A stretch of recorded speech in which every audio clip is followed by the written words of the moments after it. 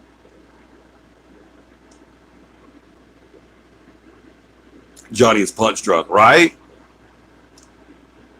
Hello, scientific researchers of the unknown. What's up with you? Yeah, send it to John. He just posted his email. jbowen.cappy@gmail.com. jbowen.cappy@gmail.com. Okay?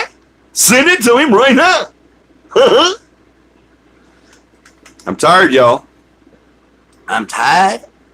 Welcome, Shrew. Welcome, Shrew. Greetings, scientific. Yes. Scientific research of the unknown. That's so official. What's the name of your team? Scientific research of the unknown. What's the name of yours? Central Alabama Paranormal Investigations. It's Srotu. Sorry. He corrected your butt. It's oh, he just corrected my butt. Because I said, hello, Shrew. It's Srotu. I apologize. Srotu. Scientific research of the unknown. You even put the of in there? You're smart. Srotu. We're Cappy and he is Srotu. Scientific research of the unknown. Where you guys from, buddy? I hope you know I'm kidding. I hope you don't think that I'm serious. I am so sleepy and tired and punch drunk, like Beth said, that I just how have investigations been during the pandemic? We had a little time there off, but not much. It's been good. We're booked through September, so when I zoom in, it's crazy. Actually looks like Pac-Man. Why do we get them? We're from Sacramento. Okay, Sacramento, California. That explains it. No, I'm just kidding. I'm just playing. Yeah, we're booked to the middle of September, so it's going good for us. Still better than spit. That's who I was talking about earlier, by the way. All right, let's talk about orbs a little bit, because Deborah wanted to know, why does she get these orbs? All right, let's talk about orbs a little bit. Okay, orbs are not vehicles. All right, that's the most asinine thing I've ever heard about an orb, is that it's a vehicle, a spirit vehicle. Well, they don't need a freaking vehicle. All right. Remember, when we die, we lose absolutely nothing except our meat suit. We also gain nothing except for we're just energy. All right. So we don't gain special powers. We don't become angels. Humans can't become angels, and humans can't become demons. So we don't become angels or demons. We don't get special powers. We can't do anything that we couldn't do when we was alive, except for now that we're not bound by the obstacles that this body gives us. Excuse me. We're now an energy source. All right. Our spirit is a blob of energy, basically. Excuse me. Good Lord. So sorry. I've had this throat thing for the last couple of weeks. It's bugging the crap out of me. You just get rid of your vehicle or your meat suit. Exactly. Yeah, an orb's not a vehicle. All right. So when we die, we lose nothing except for our meat suit, and we gain nothing. All right. We don't become supernatural beings. All right. What we do become is an energy source, just a blob of energy. All right. We're just energy now. All right, we're spirit energy. All right, we need energy to continue. Our spirit needs that power to do whatever it wants to do, and it draws that energy from everything, from your batteries, from you, from the atmosphere, different things. If you're lucky enough to have a Tesla energy cannon like we do, then yeah, it'll definitely take it from that object too. But anyway, when we have orbs, true orbs. Now, orbs are not dust. Orbs are not moths. Orbs are not mosquitoes. Orbs are not snow or rain. Orbs are not spots on your lens. Orbs are not, and I'm sure I'm missing a few things. Orbs are not sneezes. I've had people sneeze, and then people capture the nasty sneeze in the air, and they said, look at these orbs coming away from this person. No, they just freaking sneezed. All right? You're just no longer limited by the limitations of that meat suit, time, space, and matter. Right, exactly. So, they are beautiful. What, the snot? But anyway, an orb, hair, thank you. That's one I did miss. Thank you, John. Hair, camera lenses, camera straps, or fingers, fingernails. But I saw that, Dakota. Let me get to it. I'll get to it in just a second. You got to wait because you made me wait. Mashugana, huh? How you going to make me wait? Huh? These young kids, they want to piss me off. Huh? All right, you got to wait. You got to wait for me now, okay? All right, I'm not on your time. I'm on my time. I'm just kidding, by the way. He's kind of a big kid. I ain't playing. I'm just playing. I don't want to fight you, Dakota. He was a big kid. I ain't gonna lie. Looks like he could whip my ass. I ain't gonna play. I ain't gonna fight you. I just play it. Anyway, orbs. I'm sorry. There. I had this question last night, and I've had this question for the last 40 years. What are orbs? Why do we see orbs? Why do they use orbs? What is an orb? What is it? Blah, blah, blah, blah, blah, blah. And I hear people say that it's blue, it's red, it's white, it's green, it's yellow, it's flashing, it's strobing, which is kind of a new thing. And it's got little things cut out of it. It looks like a Pac-Man, like she said. Like what's her name? I think Deborah. I hope that's her name. I would insult you by calling you Deborah, but I think that's what it was. Anyway, remember, an orb is all it has. Hey, Ron, all an orb and a huge blimp headed south. Was that something about my head? I think it was. I think you were talking about the size and the shine of my cranium. Is this true, Miss Beth? I believe it to be. Anyway, remember, when you see an orb, it doesn't matter what color it is or what shape it is or anything. It doesn't have to be completely round or anything. That's just it, but it does have to produce its own light. All right, it has to exhume its own light. It can't be a reflection off of something else. All right, I've gotten to a point now to where my team will come to me and they'll say, or not just my team, but clients and other people, they'll send it to me on Facebook and emails and text and PMs. They'll say, hey, what do you think about this orb? I'll look at it for 10 seconds and say it's not an orb. It's a moth. My team will do it. My team will say, hey, come look at this. Look at this orb going right through here. It's not an orb. All right? It's a moth. Oh, okay, I'm sorry. Or it's a fly. Or it's dust. Or it's whatever. It's this, but it's not an orb.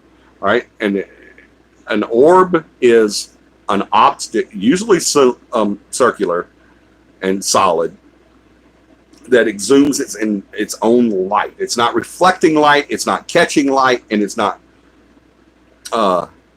showing light or a translucent light coming from behind it or something like that. It's exhuming its own light away from it. All right, that's the biggest thing about an orb. And people say, well, they're spirit vehicles, or that's the spirit's heart. I've heard before, and all this stuff. No, it's all bullshit. None of that's right. All right, an orb is just what amount of energy that spirit was able to show at that time. There's nothing uncommon about say my fist is an orb. An orb coming. We had this last night. Tom can attest to this. With an orb coming in like this, and then all of a sudden going like this. All right, there's nothing uncommon about that. People say, well, that's not an orb. Well, it's not an orb because it's not, the round exhuming light thing, but it's still that same spirit, though, is what I'm saying, okay? Yeah, it doesn't, like last night, whenever they saw it, they pointed it out to me. I said, well, that's actually not an orb, that's an apparition. But it's still an orb. When it started out, it was still an orb because it was just that it met the specifications of an orb. Thank you, John. Until it turned into a spirit manifestation. And that's the way that orb did it. I think it came from up here and it kind of went down like this and then it went like that. See how my hand changes? Kind of come down like this. I'll do it in slow motion. It went like that. But in slow motion, it would go like this and then kind of turns and then kind of opened up and went like that. That's proof positive that I'm right. If you believe that's an orb, that's proof, because it came in as an orb and it kind of, as it comes out, it kind of goes up like this. And the first thing I said to my guys was, I said, that's actually not an orb. That's a manifestation. That's an apparition.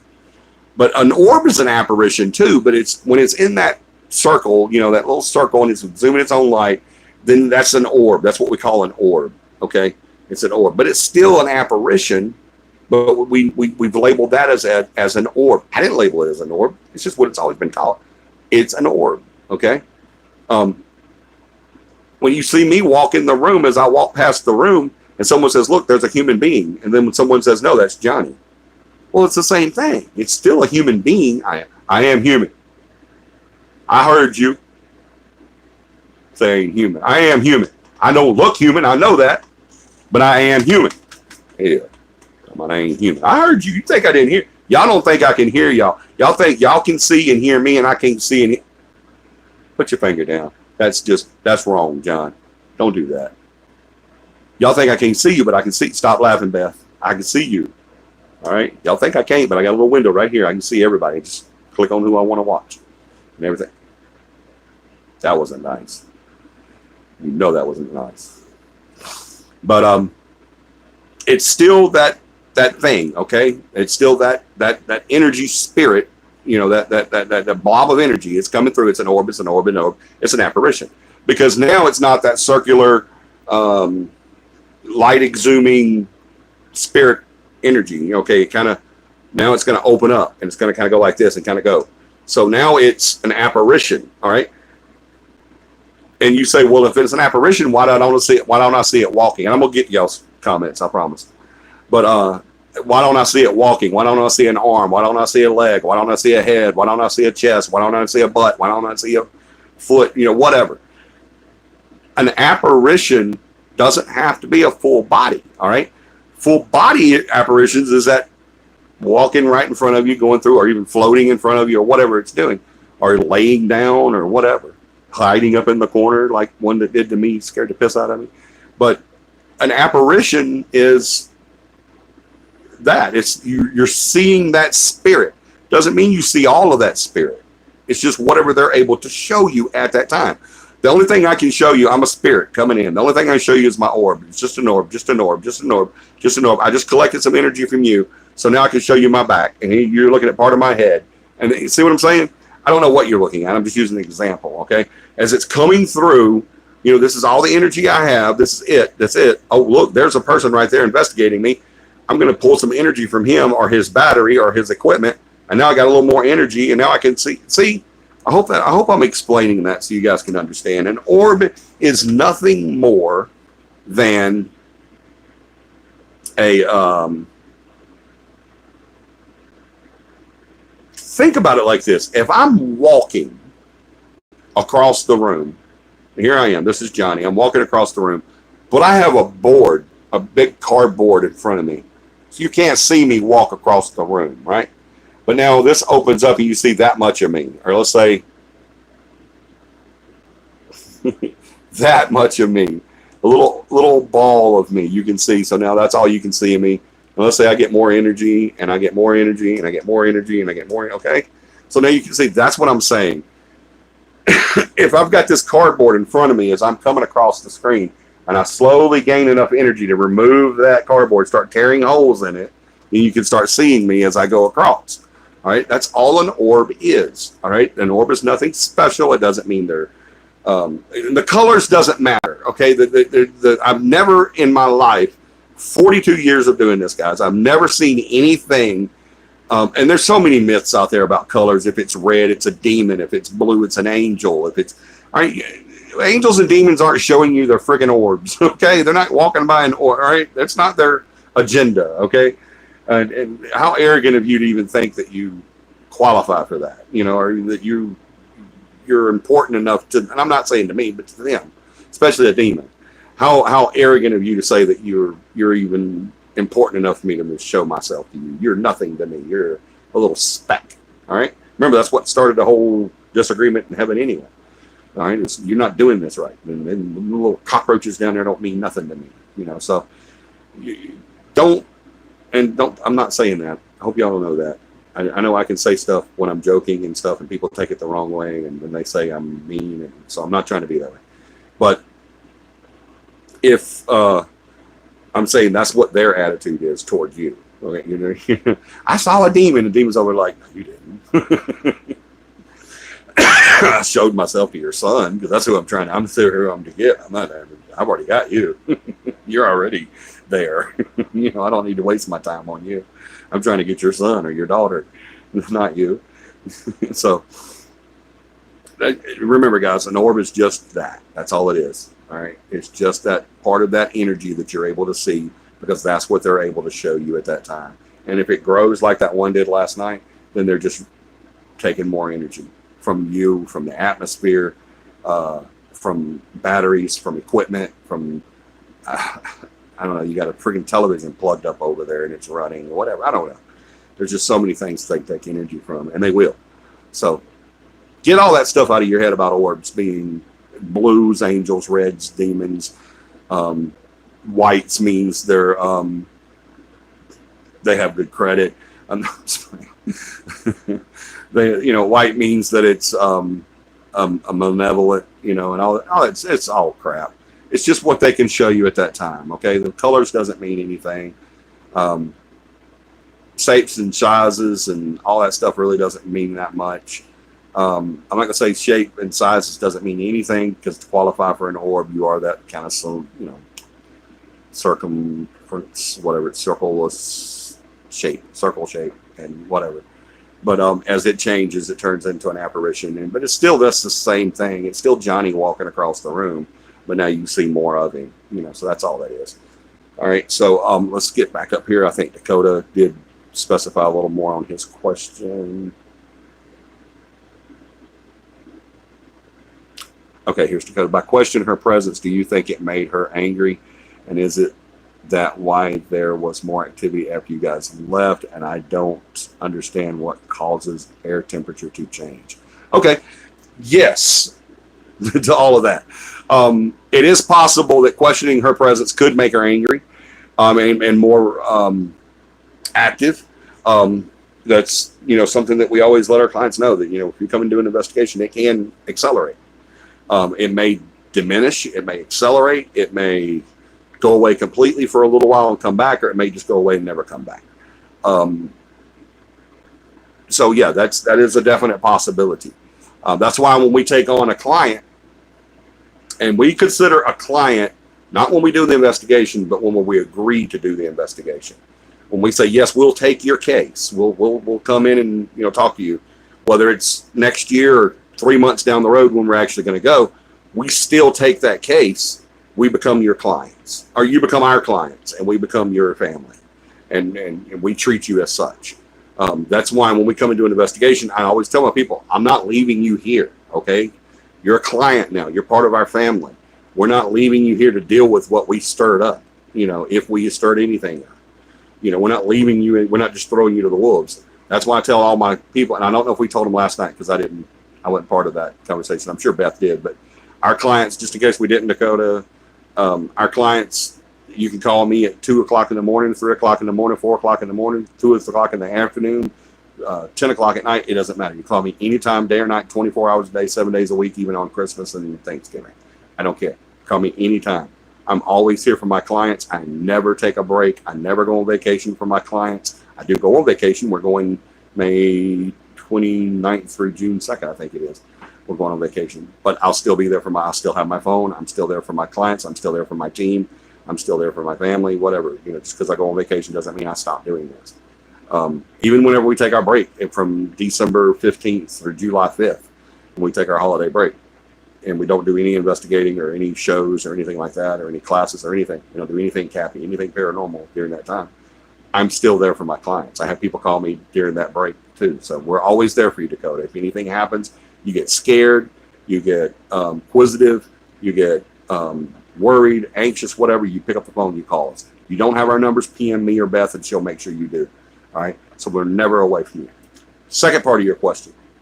I don't understand about temperature changes. That's what he said. Remember when I said that orb comes across, and as it comes, it's starting to gather energy, and it'll get bigger, or it may even turn into a full body as it goes out of sight or into the wall or into the door or whatever. That's a good question for you know-it-alls, by the way. Even team members can participate in this. If an orb comes through and it comes in and it turns into a full body walking and then it walks through a wall, could that be a residual? Yes or no? All right. Remember what I said, Dakota, if you were listening earlier. An orb, when we were talking about orbs, let's just use that as an example. It's coming through and all it is an orb. It gets close to me and it says, hey, I can take energy from him. I can form into him. Or not into him, but I can form into what I am and they continue. Or it can come through and it says, hey, he's got batteries. I'm going to take energy from him. Now I can grow and more of me can be seen. And I'm not an orb anymore. Or I'm coming through and everything's good. And all of a sudden there's a really hot area right here. So there's a lot of energy in the atmosphere. Okay, let's hold on to that one. That's why we use temperature gauges. That's why we look at temperatures while we're doing investigations. That's why we get highbrowed about temperature changes. How a large temperature change, we'll zone in on that area because when an energy, remember, and you guys remember, third, fourth, fifth grade science. Temperature changes or temperature extremes. Or if we take energy away from something, let's say it's 78 degrees in the room that you're in, all right, and you're investigating. You walk over and you see there's one area that doesn't have a draft support. Sorry, guys. I'm so sorry. I hate doing that during the show. I don't know what it is. This last few weeks, my throat's been crud.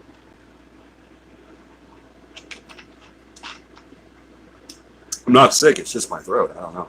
But anyway, you feel this coast part and there's no draft source. What's the draft source? That's an open window. That's under the door. That's a vent. That's a crack in the wall. That's a crack in the ceiling. That's a light fixture. An outlet. Any hole that is in the structure of the room that you're in.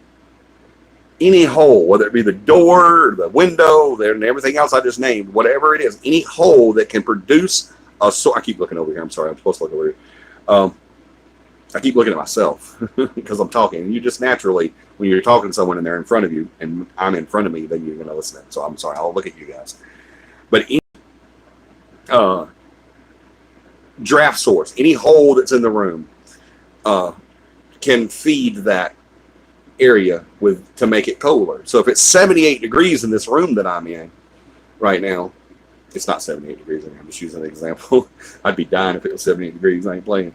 But if it's 78 degrees in this room right here, and then I have one area that is 52, that's a huge extreme temperature change. I'm going to really zone in on that area, right? The first thing I'm going to do is I'm going to look around that area, completely 360 degrees around that area, and I'm going to find out why I have that source. Why is it 52 here, but it's 78 here? All right, that's why it's always important when you're investigating to have a laser temp gun.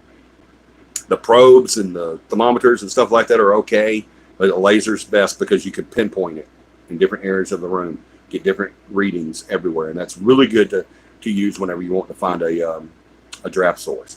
All right, so we've got this one ball in the middle of the room. It's the temperature's, much lower. It's 78, 52.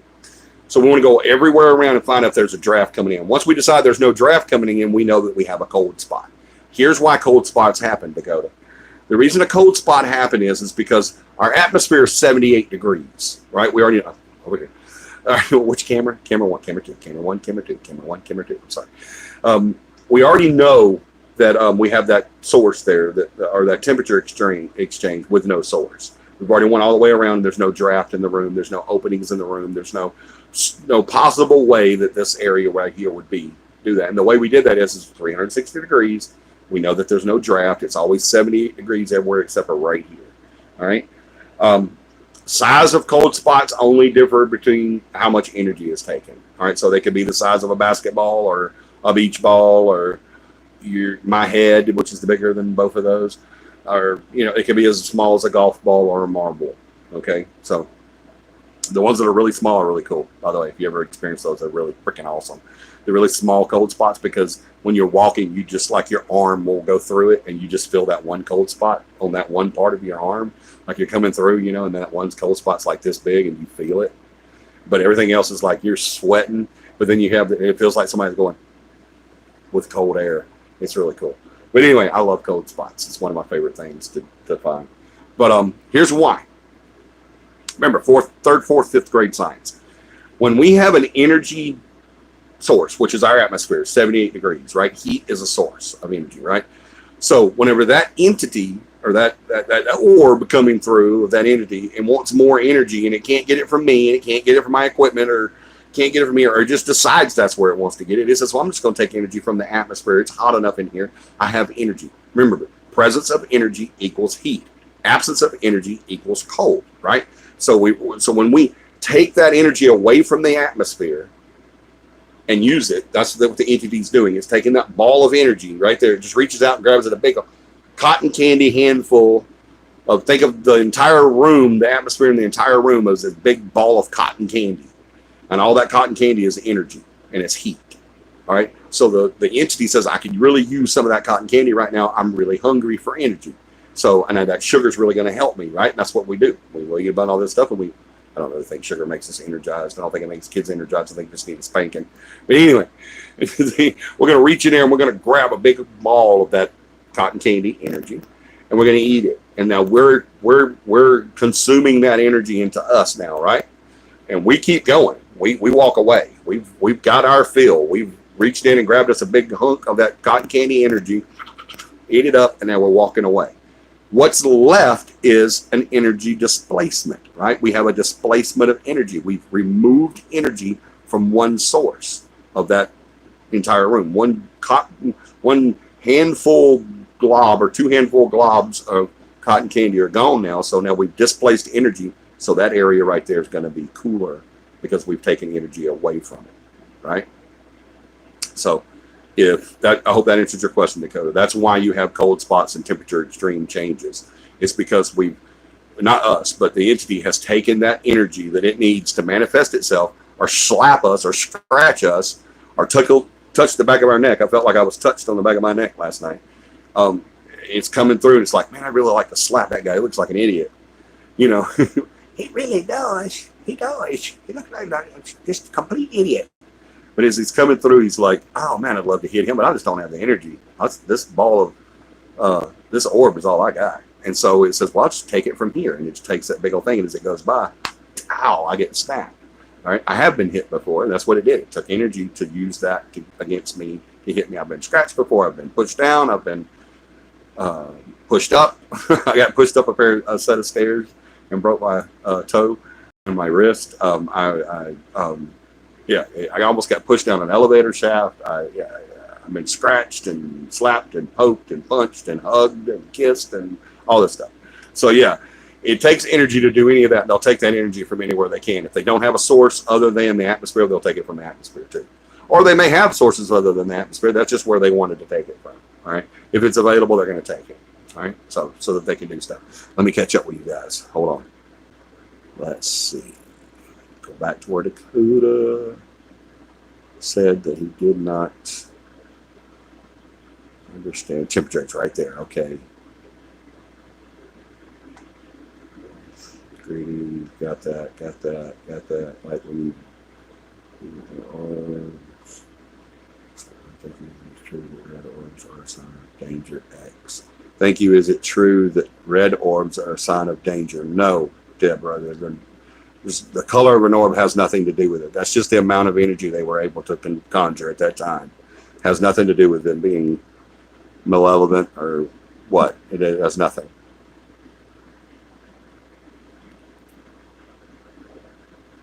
No, that's not true. John, why'd you say that's not true? Did I say something that wasn't true, buddy? Was you talking to me? Interacts with them. My cat interacts with them. Yeah, animals will interact with orbs. Absolutely, they will. They see it before we do. They see it when we don't. We see absolutely loads of them trying to manifest. I had an operation last October. Since then, I can see them. It's so strange, but I feel honored. All right, cool. I would feel honored too, Deborah. All right. Send me a link to my email. Yeah. You already got that. Clients, you're more than clients. You're a CAPI family. That's right. Absolutely. Yes. I know. Okay, here's from Deborah. I know I never stop talking. LOL. I actually feel them on my legs. Don't worry about not stopping talking because that means no, you're listening. I don't want you to stop. My legs, feet, arms. I felt a tickle on my foot, so I took my camera and filmed it. There was loads of orbs around my leg. Are they healing me? I would seriously no. They're not healing you. They don't have the power to heal you. An entity doesn't have the power to do any of that. Doesn't have the ability to. Remember, guys, when we die, we don't gain any special privileges or special powers. All right, when we die, we're still people. We're still us. We just don't have a meat suit to carry around anymore. All right, so no, they're not healing you. Only God can do that. When an entity pulls energy from an area, the removal of that energy makes the temperature drop, aka cold spot. Right, John. Thank you, buddy. John always sums up what I'm saying into a few words, but I can't ever say it into those words. I always have to rave on and on and on, but John just gets it in like 3 sentences. Sometimes even less than that. We have orbs come through the TV. You can see them manifesting inside the screen. It's crazy. I seriously doubt that, Deborah, but okay. What state are you in, Deborah? Yeah. I'm in Manchester, England. Awesome. We may be coming close to you in 2023, if we can. If we are allowed to. I can't. Marmalade just sleeps when the orbs are around like he's been zapped of energy. Oh. That could be possible. Yeah, they can take it from animals too. They take it from us, and we're animals. Why do they choose me? I don't know the answer to that. We'll have to come and investigate. I have seen orbs many times on camera, but I didn't see. I'm sorry for squinting, y'all. I can't see and I don't have my glasses. I have seen orbs many times on camera, but I didn't see one with my own eyes until last year. That's cool. I see orbs with my own eyes a lot. It just depends on what they want you to see. You see them with your own eyes, and you see them with cameras, video and picture. My daughter said they have a foot fetish. They like your feet. That's what it is. That's too funny. All right, cool. Dakota, did I answer your question? I know I ramble, and the reason I ramble is because I always want to make sure that I'm making you understand what I want to say. All right, I'm not a stroke victim. I've never had a stroke, thank the Lord. But sometimes I act like one. I have all this right here, and I want to get it out, but I can't explain it the way I want to explain it. I can't say the stuff I want to say. So I hope I answered your question, Dakota. If I didn't, please tell me I did. You're not going to hurt my feelings, I promise you, because I already know that deflection in myself. I already know that exists. So you're not going to hurt my feelings. So please tell me if I didn't answer or if I did answer your question. Please let me know. All right. Does anybody else have any questions? I'm going to give it a minute because I know that there is a lag. And I hate the fact that I don't really care if I see Johnny or not. Johnny's ugly to look at. I don't like looking at Johnny. When I bring the comments on the screen, it covers my face up. I can't see myself. I can see little segments between the comments of me. So I'm happy with that. I wish it would just stay that way, but it doesn't. It disappears. Like right now, it's going away. It's disappearing. Bye-bye. It's gone, and now all I see is Johnny. And I don't have to sit there and look at that. It's not very attractive, I know. But it is knowledgeable. Ugly, but it's got some info, okay? I know a lot of things, okay? Especially in the paranormal. I know a lot of things. I'll tell you these things. But you gotta look at this to get them. Bless your heart. Hope you don't have bad sight. This will burn it out. I'll break a camera with this mug. What the hell? So Dakota, please tell me if I answered your question or not. That's going to bug me. John says, I have a theory. What is your theory, Jonathan? What did I say that wasn't true? You haven't said that yet, Jonathan. You said that's not true. What did I say?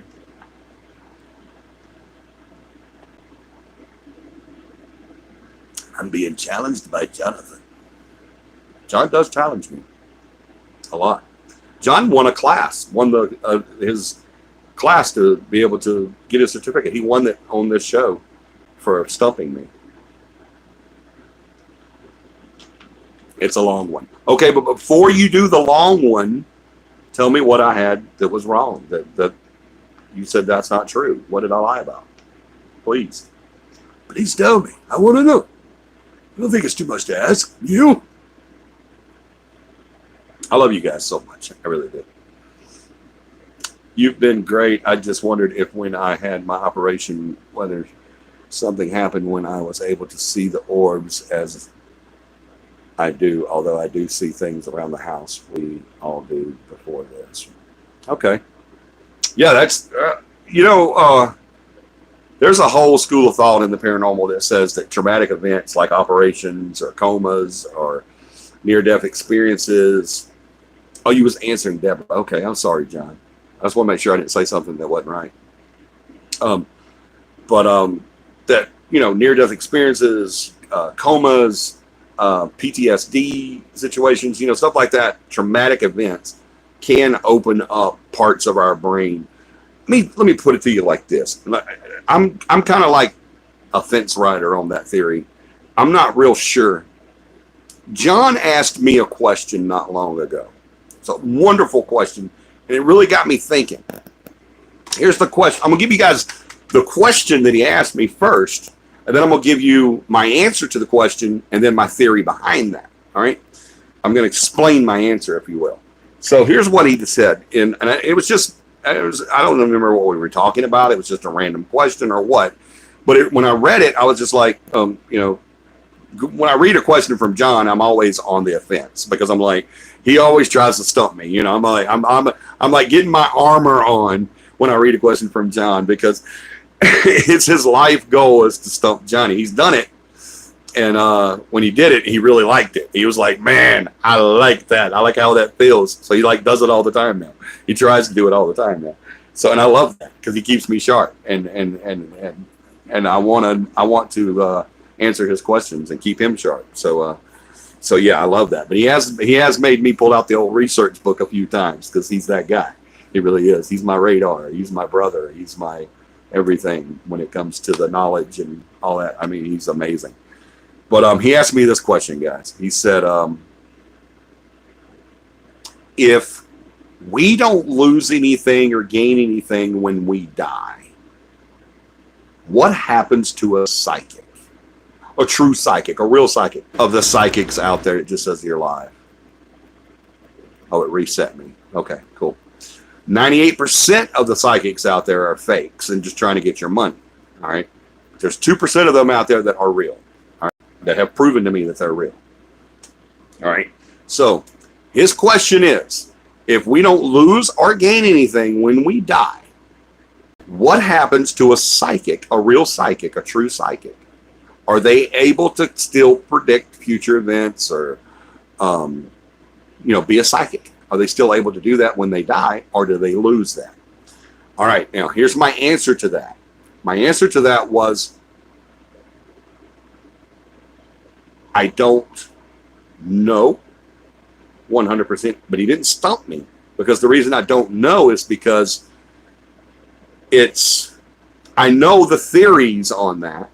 I know my theory on it, and I know the two possibilities on it, but that's a question that only that entity or God can answer because what it is remember, we'd have to know where that psychic comes from, that ability, that gift, if you will. We have to know where that comes from. Is it a Beethoven?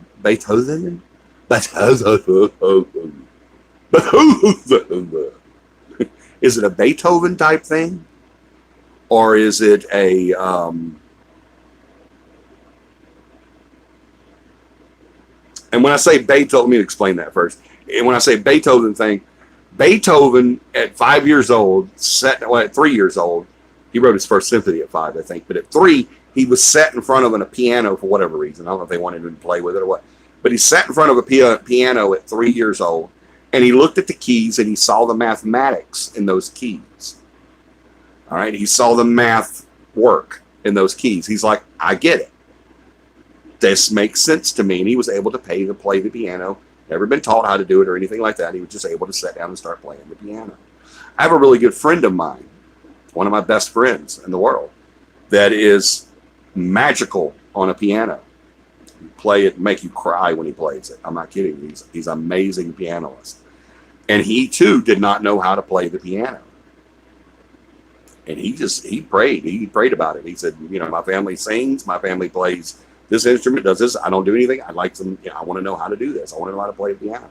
And he just self-taught himself to play the piano. It just made sense. He looked at the keys, he saw it, and he started playing it. All right.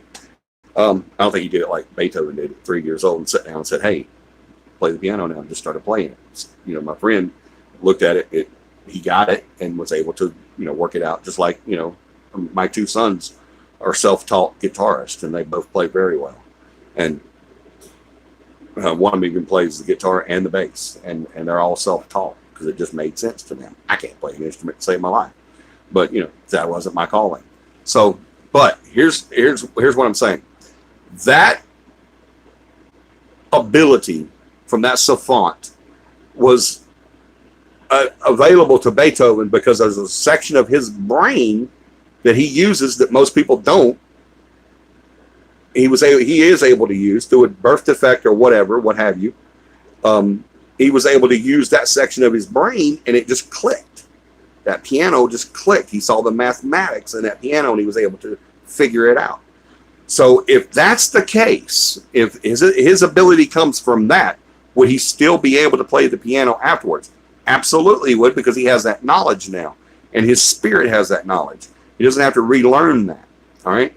But now let's turn that around, and let's say a psychic's ability comes from an area of the brain or the mind that most people don't have, but this particular person does have access to because of, like I said, what have you, a birth defect or God's gift or whatever. There's an area of their brain that opened up, and they're able to use it, so it allows them to be, scientists have always, the whole thing about we don't use 10% of our brain is bullshit. Okay, y'all don't believe that. We use pretty much all of our brain. All right. We just don't have the access to all of the powers of it. All right. We use our brain. Our left side does stuff and our right side does stuff. We don't use 10% of our brain. Okay. That's a myth. All right. We really do use all of our brain. All right. But there's powers in our brain that I believe, and most scientists agree, that there's parts of your brain that you can't access the power from. You don't have the knowledge of that area. You can't access the ability of that part of your brain, basically. And some people do, savants and pianists, and they're and then super smart whiz kids and Bill Gates and stuff. You just have those. They have that parts of their brain. So here's what I'm saying. If the brain is responsible for the ability to be a psychic or a medium or sensitive or anything like that, if it's responsible for that, when we die, we will lose that ability. Okay, because that's not a taught thing like piano or math or physics or anything like that. All great-minded people, all these super genius people, all Sheldon Coopers of the world were taught everything they know. They were just able to receive that knowledge. They're super smart people. They were still taught what they were, they needed to know. So it encases that into their brains, and they know it. So when we die, we lose our brain. If the ability to be a psychic is in the brain, then no, we do not have that ability when we die to continue to be a psychic. But now, if that ability is in the spirit, in the psyche, in the inner self, then yes, I would say you would still have that ability, that gift to carry on throughout your second parallel. So, or non-planned parallel, or advanced plane, or plate, whatever you want to say.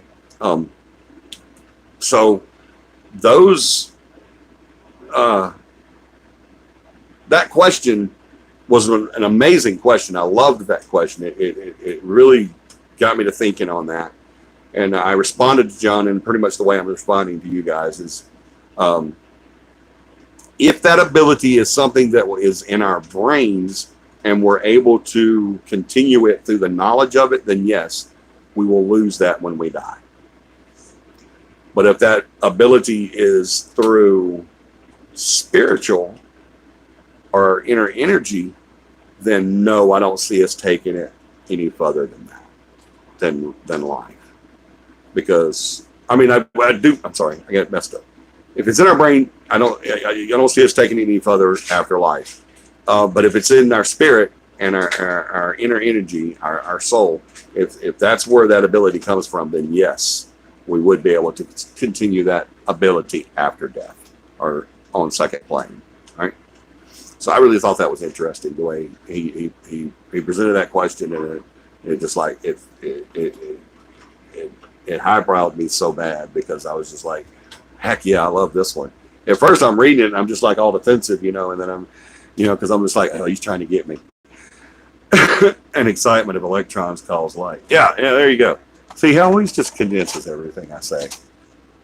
It's just John saying I'm stupid. That's basically what it is. I'm just kidding, by the way. I was very close to my dad and I miss him so much. I like to think he is the energy around. Oh, there's nothing wrong with that, Deborah. There's nothing wrong with that at all. I don't know that because I've never investigated there, but but there's nothing wrong with putting that label on there. That's awesome. So we know that orbs are energy. When an entity pulls energy from a location, it condenses energy into a smaller area, and that process causes the energy to emit light in the form of an orb. Yes. Someone told me that orbs can be a warning. Is that not true?